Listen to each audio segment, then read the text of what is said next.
Bonjour et bienvenue sur le résumé du prologue du Tour de Romandie, 4 km à Fribourg. Et vous voyez ici Victor Campenaerts terminer ce difficile prologue, puisqu'il va finir 3ème. Car devant, pendant un long moment, plus d'une heure, on va voir le même leader. Il s'agit du Suisse de la formation BMC. Il devance de quelques centièmes son équipier Juan Denis. Il s'agit du Suisse Tom Boly. Il va réaliser le meilleur temps sur un prologue très difficile que vous voyez là. Alors on débute d'abord avec un petit passage en faux plat montant, ensuite cette grande descente en courbe. Ensuite on va passer sur de nombreux ponts, enfin des ponts c'est vite dit car c'est surtout des petits ponts étroits avec des pavés, il y en a même un en bois. Donc voici un de ces fameux ponts, c'est très technique et c'est surtout le final qui est difficile. Parce que après voici le départ de Egan Bernal, le jeune Colombien de la formation Sky qui était blessé suite à sa terrible chute lors de la dernière étape du Tour de Catalogne. On va revenir sur le parcours avec donc cette difficile montée à plus de 10% sur des pavés.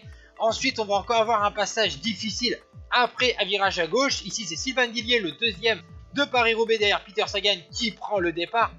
On va revenir sur le parcours parce que les derniers mètres sont difficiles et Pierre Rolland va faire une bonne performance puisqu'il va réaliser le 10e temps provisoire.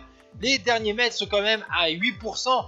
Juste un petit replat, vous voyez sur la gauche de l'écran, un replat c'est du 5%, hein. Si on appelle ça du replat.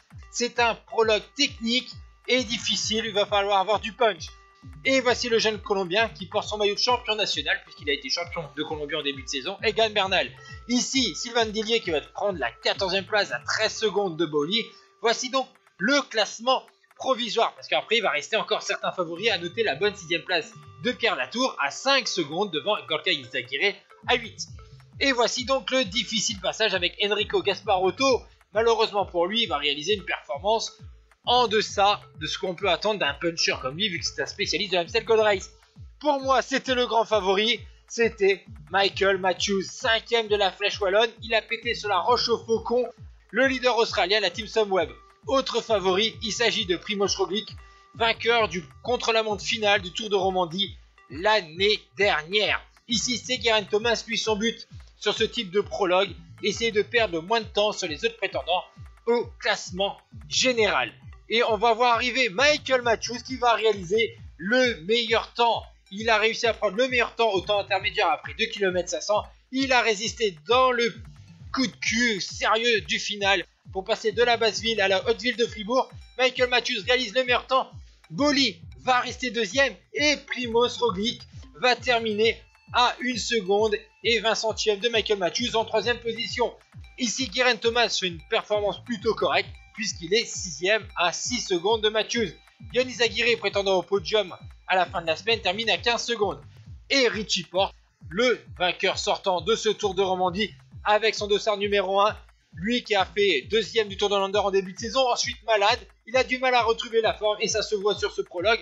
Malgré tout, il fait quand même le 18e temps. Voici le classement de l'étape. Michael Matthews en 5 minutes 33 devant Boly, Roglič et Denis à 1 seconde. Campenaerts et Thomas à 5. Clark, Rosa, Latour et Gorka Izagirre qui conclut donc ce top 10. Merci d'avoir suivi ce résumé.